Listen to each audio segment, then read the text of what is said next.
Our featured BBB Wise Giving Alliance accredited charity seal holders for this episode are Holt International, ICNA Relief USA, Jacinto COVID World Organization. To find out more about these and other BBB Wise Giving Alliance accredited charity seal holders, go to give.org.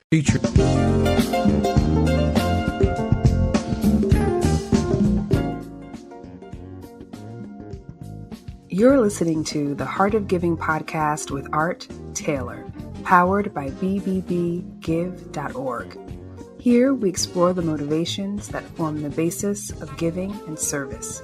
We inspire generosity and celebrate the transformative effects that giving and service have on the human spirit and on community. The conversations featured on the podcast also uncover giving strategies that educate and provide tools to help listeners make impactful gifts of both their time and money. We hope you enjoy this episode. This is the Heart of Giving podcast, powered by bbbgive.org. Give.org is the nation's standards-based charity evaluator, and it's your one-stop source for information on giving and reports on the most asked about charities. I'm Art Taylor. This week, we are visiting again after a couple of years with my friend, Dr. Aaron Bass, who is the CEO of EastSide Charter in Wilmington, Delaware. And Aaron has spent much of his career trying to educate disadvantaged young people so that they could grow up and be prosperous in life and have a better chance at success. And we visited with him about a couple of years ago when he was telling us all about the great work going on there. So I thought it was great to check in with him again just to see what kind of progress he's made since we last talked. Aaron has an unwavering commitment to expanding opportunities for disadvantaged students. And this kind of took root for him as a teenager when he was attending the Million Man March in 1996. And that sparked his passion for educational equity. And after graduating from our alma mater, Franklin and Marshall College, he joined Teach for America in Atlanta before returning to his hometown, Philadelphia, to help launch the Kip Du Bois Collegiate Academy. And during his tenure there as the CEO and principal, that school quickly emerged as one of the highest performing KIPP high schools in the country. But since 2017, he's been at EastSide Charter, and he's been able to defy many of the expectations of what's possible for students in that area. And Eastside's middle school now outperforms the state average in every test subject. And its Apex Honors program is propelling students to earn scholarships at top private high schools. So Aaron, listen, I could go on and on about the great work you're doing, but I just want to welcome you back to the show. And thanks for being here. How are you doing? I'm doing well. I appreciate the introduction. While I can say those are wonderful accolades, our growth is amongst the highest in the state of Delaware on our assessments, but we're still looking to increase our overall outcomes. And how are you going about that? What are some of the areas that are concerning you, and how are you going about addressing them? Well, I think that delves into the current STEM hub that we're building. And we started looking at how to solve the issues, not just of the students, but of the entire community. We've done that for some time here at Eastside, even predating me being here. Within Eastside, we are in one of the high poverty, high needs environment, which also I think has the highest amount of opportunity for growth. And so we realized that if we're going to try to address the issues of poverty with young people, then we need to figure out how to address the issues of poverty with adults. So we decided, well, first, if that is our problem statement, that we need to address the issues of poverty, and that only can be done by bettering careers of the adults in the students' lives, Then we looked at what is the number one career industry in the state of Delaware. It's STEM. If you think about the history of chemistry and technology here in the state of Delaware, everything from the DuPonts to Gore to a number of other organizations, even our state employer with Christiana Hospital being one of the largest employers here in the state, then we need to make sure that people who are in our community have access to those careers. So we had a very big and bold idea that we thought was at the time $4 to $8 million. It ballooned to $26 million, which we fundraised in 2 years, going from raising $300,000 a year to almost $1 million a month. The idea was, let's get our corporate partners to partner with us and invest in workforce development based here at the EastSide Charter School that is open to the public. What's unique about EastSide is, and about this project is, this is not meant to be a school building. It's actually being used during the school day for students, but during the afternoons, evenings, and weekends, it's run by the Wilmington Public Library. And our corporate partners come in, our nonprofit partners come in, and they are able to train adults. And by doing that, the idea is over a 4-week, 6-week, 3-month period, even some of the partnerships lasting for training as much as a year, then adults can go from making, let's say, $20,000 a year to making $60,000 to $80,000 a year with some of our partners, and no college degree is needed. If we're able to provide better opportunities for the families of those that we're serving, then that means that the young person who is 6 years old is able to have a better life because their family is able to access better opportunities. And it's not just for parents, it is for literally everyone in the community. You know, Aaron, I have to tell you, I've lived, I guess, long enough to see things return that we used to do. And when I was in elementary school, the middle school in our neighborhood in South Philadelphia was called Bartlett Middle School, Bartlett Junior High, was open at night. And this is in the 1960s. So from 6 to 9, you could come into the school. You could learn how to do wood shop, metal shop. You could do something if you wanted to work in the gym. There were things for us to do, play in the band, learn how to play an instrument. You could go into the school at night so that there were things for us to do instead of sit home and watch TV or something worse. And we got value out of that. And then, you know, it stopped. I mean, I guess after people lost faith in the war on poverty, which I guess a lot of that money came to fund from the war on poverty, it kind of went away. But I always wondered why we didn't do more with our school facilities, you know, over the years. These are amazing places where people can gather to do things. And it just seems to me that you've picked up on that and have now not only done what we used to do, but taken it to a whole nother level. When you're talking about increasing a person's livelihood from $20,000 to $60,000 to $80,000 a year, and you're not only using young people, you're giving older people, adults, an opportunity to improve their lives by using these facilities. That's amazing to me. And it just makes so much sense, though. What is it that keeps these kinds of programs from expanding, not only in Delaware, but around the country?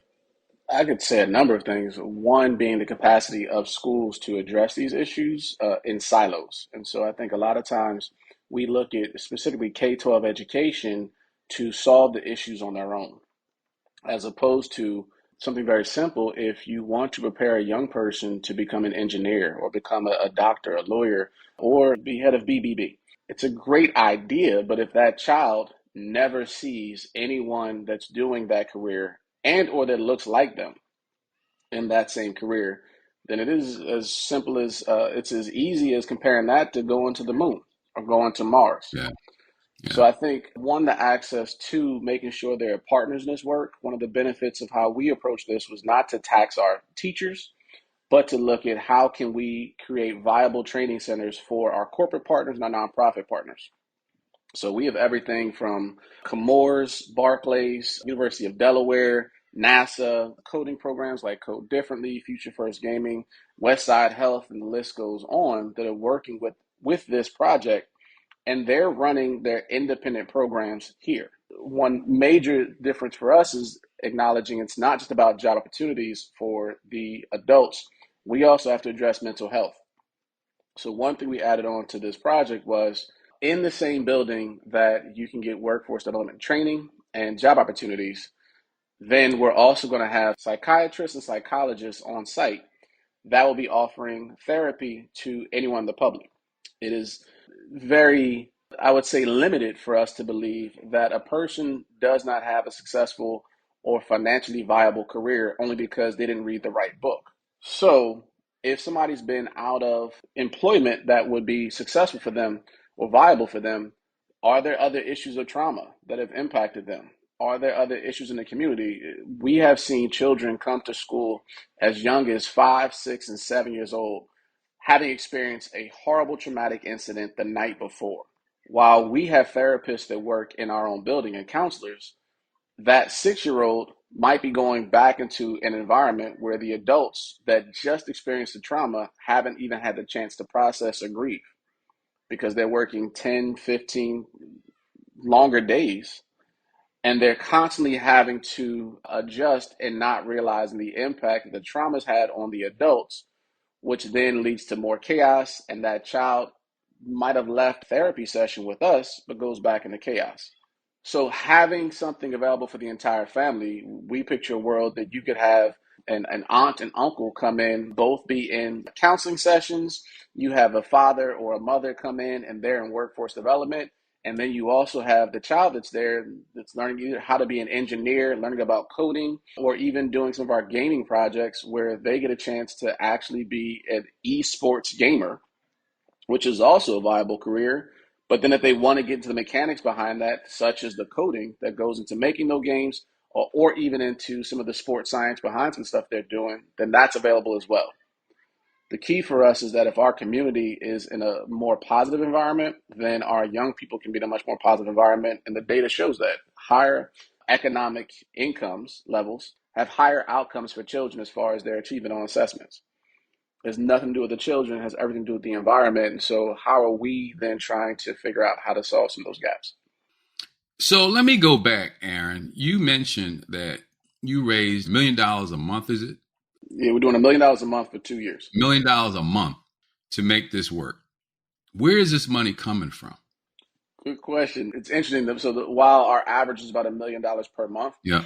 it came in tranches. So we received support from Comores at $4 million for the initial investment in this STEM hub. That's why it's called the Comores STEM Hub here at EastSide Charter School. We received $1 million from Barclays, who saw the benefit of this project for Eastside, our surrounding community, but also for Barclays. We're excited about that. Our state has invested $7 million into this project. Our federal delegation invested $3 million. And so that is from Senator Coons and Senator Carper that invested that. We've also received funding from foundations here in Delaware, as well as from the Department of Education, receiving another $5 million.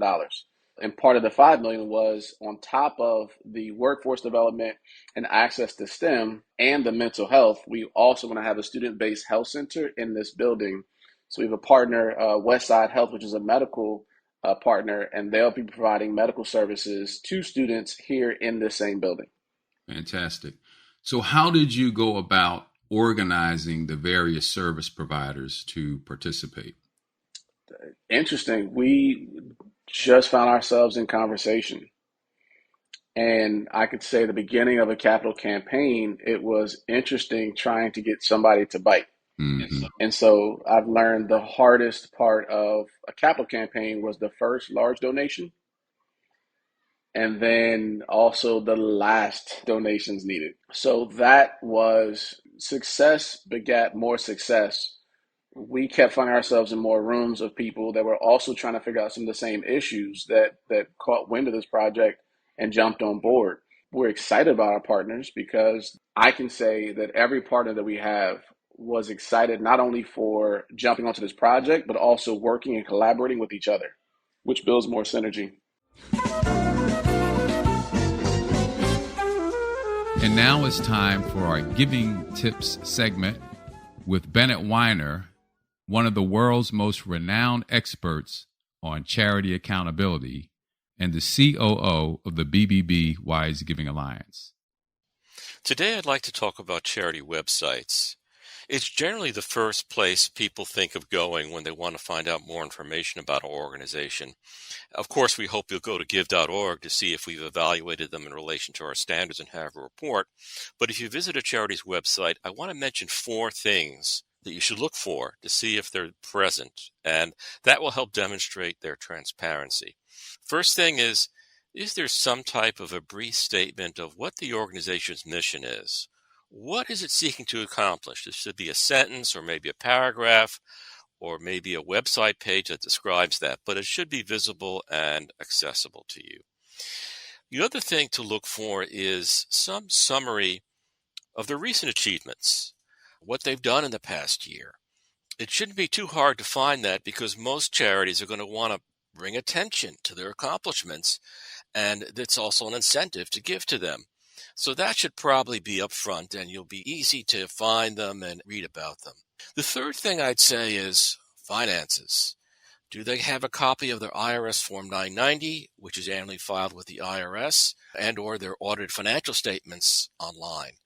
Now, financial statements shouldn't be the only thing that you look at. Definitely not. It's just one consideration.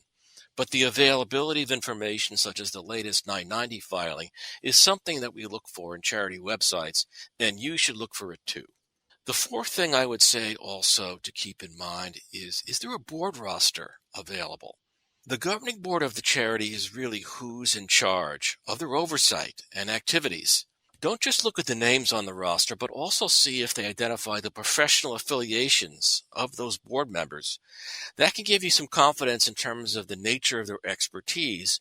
Do they have the types of backgrounds that you would anticipate or hope for to help run that organization? So those 4 things, a mission statement, a summary of recent achievements, finances, and a board roster, are important issues to look for when you visit a charity website. Well, I also appreciate that you're using a multidisciplinary approach to addressing what started out as the problems of kids.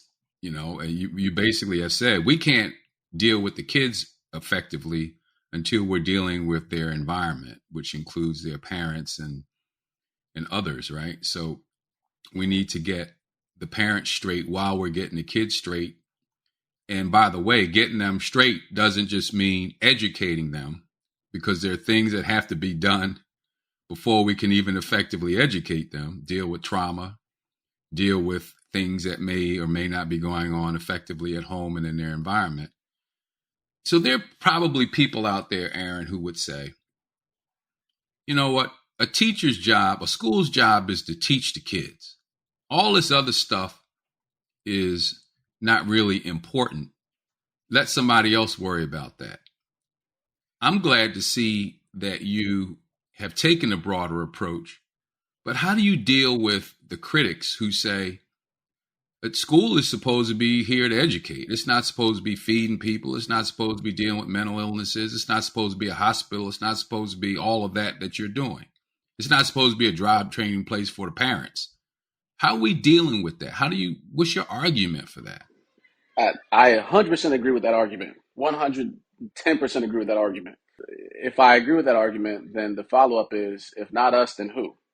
So if that is the case, then please show me, for example, in Delaware, part of our conversation was, if STEM's the number one driver of our economy here in the state, even the fact that we have 0% sales tax deals with mathematics and with banking, then show me the access point for anybody in Delaware, all of the citizens, to access this incredible opportunity in STEM. There are none. Wow. We also know that 80% of those in the highest economic quintile, 80% of those graduate from college across America. You can pick any location, any state you want. 80% will graduate from college if they're in the highest economic quintile. If you're in the lowest economic quintile, your college graduation rate is 10% or lower. So if you tell me that people with means are graduating from college at 80%, but people without means are not graduating at 90%, then you have to explain, well, why is that the case? If you happen to be in higher economic situations, it's because you have access to lawyers and doctors, and you have access to bankers and others in incredible careers that also the finances to back that up. If you're in the lowest quintile, who do you have access to? Mostly service industry. So if we want to make sure that there's a level playing field, I agree with you. Schools and teachers should be focused on delivering education to young people that they can use to create the next level of society. Then tell me how you address the needs of the child that has nothing. And that's the thing. I believe that we have to look at the opportunities that some children have that others don't. And when you don't have those opportunities, you have to create them.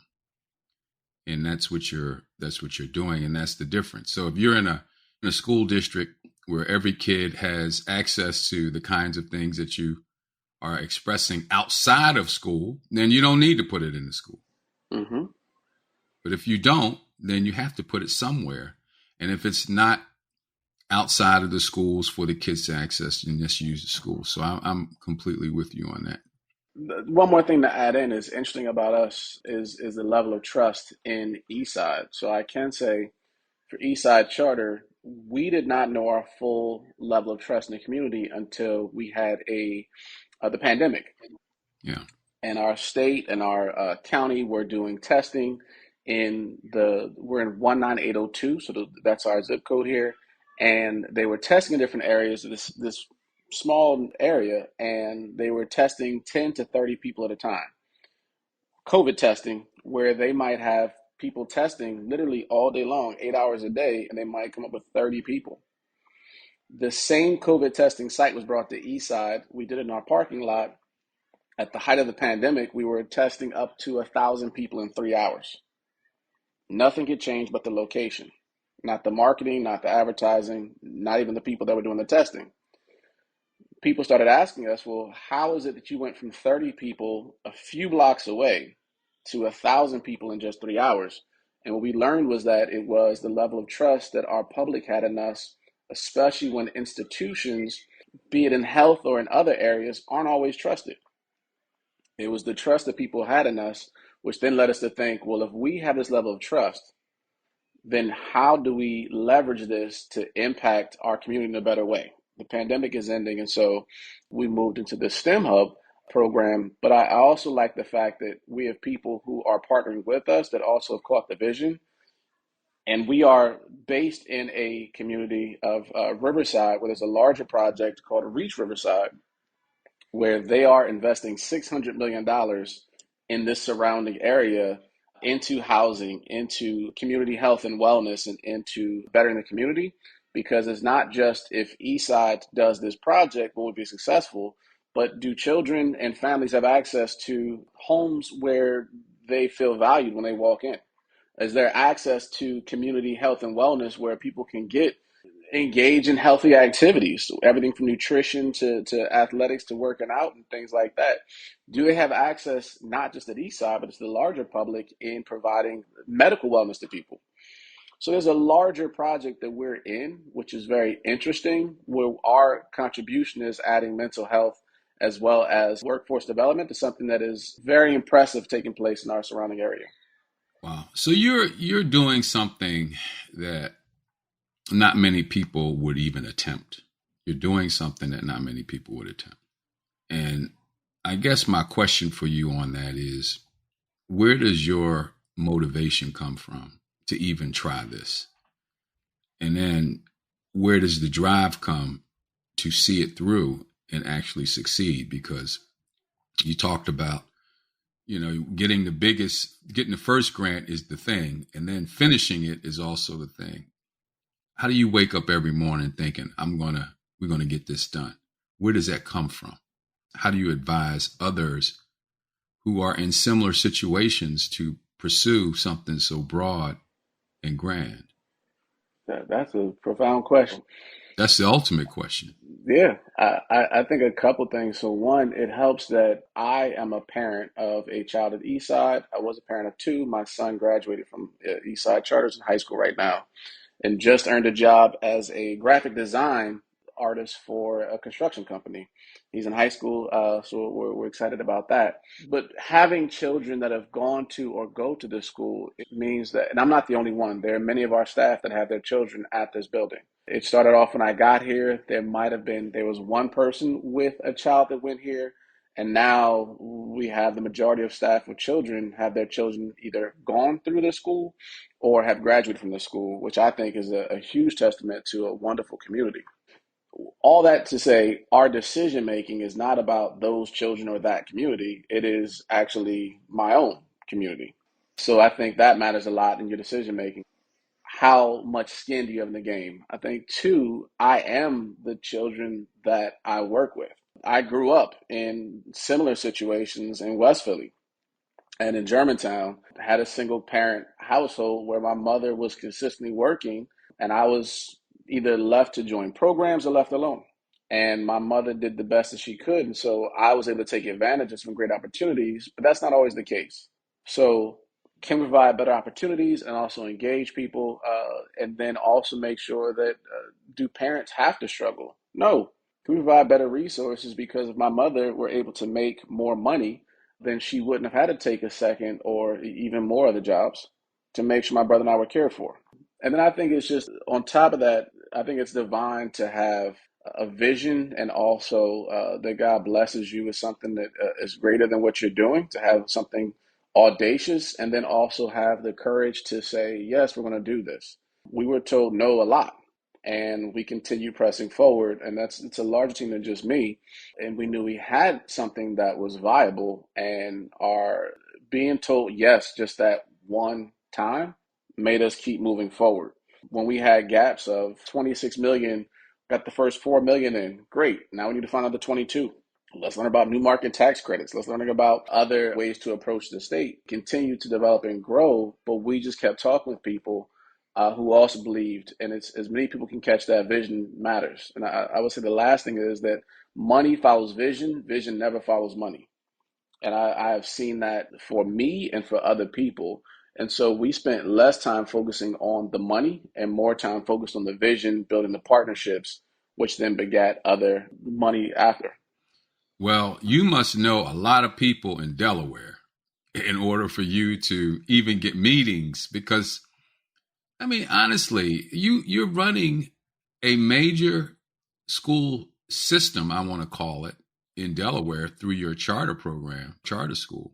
But how do you connect with businesses? How do you connect with foundations? How do you connect with corporations that are wanting to do things? How do you connect with politicians? I mean, you're trying to run a school. You got to do all that too. I could easily see people saying, you know what, my job is to just educate these kids, make sure we got good staff, the staff is trained, and you're doing all of that on top of raising this kind of money, on top of having this kind of vision. And I understand what you're saying about your kids. You want to give them the best opportunity, and being a parent that has kids going to the school, you want to make sure your kids are doing great. But I'm going to tell you, man, this is what you're doing is way above and beyond. And what I want to do is make sure that the nation is seeing this, because we need more of these. We need to deal with this nationwide. You know, I say that in my mind, there are like 3 or 4 areas that I believe is hard to deal with in America. Number one is gun control. People just don't want to deal with that for whatever reason. 2 is immigration reform. It's hard to even know what immigration reform looks like. 3rd is probably money in politics. It's hard to get money out of politics. And 4th is education. And it's not that we can't fix education. It's, to me, sometimes it just seems that we don't have the will. But you have that will. And I know that there are others out there that have the will. And I hope that they can see what you've done here and maybe be motivated to try to take similar actions in their own towns, or for people who've stalled in their efforts to get back up there and keep pushing forward to try to make this happen for not only the kids, but for the families in those communities. So when I listen to you talk about all of the wonderful things you're doing, I see you as a beacon for other efforts that need to take place or maybe are taking place around this country. You're in one of the smallest states with a high degree of poverty. You're not going to get a whole lot of attention from people, but you've capitalized on almost everything that you could, and you didn't let no stop you. I could just go on and talking about how impressed I am with what you've done here. And look, let me just give you this last question. In 10 years, what do you hope to see as a result of your efforts? Well, I want to say thank you for your thoughts and reflections, and it's truly a team effort. To answer your question, in 10 years, this is interesting. So we continue to try to address the same issues of what else does our community need to improve. That's everything from Apex, which is our honors program. We realized that our high performing students were not staying in independent high schools and or magnet high schools. What are they missing? We found a lot of the soft skills, and also being able to connect in those environments with students that are as advanced as they are, and also motivated. So we've seen that our students are doing better. That was the creation of our Apex Honors program. The STEM Hub is an example of how we're trying to solve the issues of poverty and also access for our community in STEM and in job opportunities and mental health.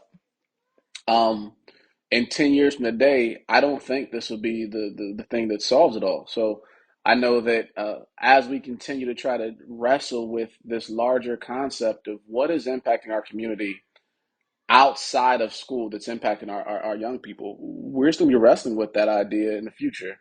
10 years from today, I hope that we see many of our families are doing much better in their careers and have access to better opportunities because of the results of that. I also expect to see that there are people who are coming back to lead in job training and also job opportunities, so recruiting people in our own community. We've already seen that take place, and we look forward to that continuing on, even greater than we're building the STEM Hub. And I do think we're going to try to figure out, well, what else is needed? For the STEM Hub, I hope to replicate this in other areas. It's not just a novel idea for Delaware. I think it can be used anywhere. We'd love to work with partners on our strategy behind the STEM Hub, as well as building the partnerships and also funding behind that, because I do think that every city and state needs it, especially when we're looking at high areas of poverty, which is not just in the urban areas, but also rural areas. So how do we make sure we're expanding opportunity in those places? And I think it's also big for us to be a part of a conversation where we stop only focusing on the teachers in schools to solve the issues that are largely impacting our society. We keep replicating the same society because we're focusing on just a small number of people that have the smallest impact as far as a student's success, when we should be looking at the entire society as a whole. So hopefully 10 years from today, we're moving forward with new ideas, engaging our public in a larger discourse around K-12 education, as well as seeing people be successful as a result of this work. Well, look, I wish you all success, and I'll be praying for you, cheering for you. If there's anything I can do, I'll be trying to help you. But you are amazing, and I just can't get enough of you. I really can't. Appreciate you too, sir. Thank you for what you're doing for these kids, man. And listen, for all of you who don't know, I encourage you to go to the website. What is it? EastSideCharter.org. Yeah. Is that what it is? EastSideCharterSchool.org. You can learn more Okay. about our school, as well as the STEM Hub, which is scheduled to open January 2025.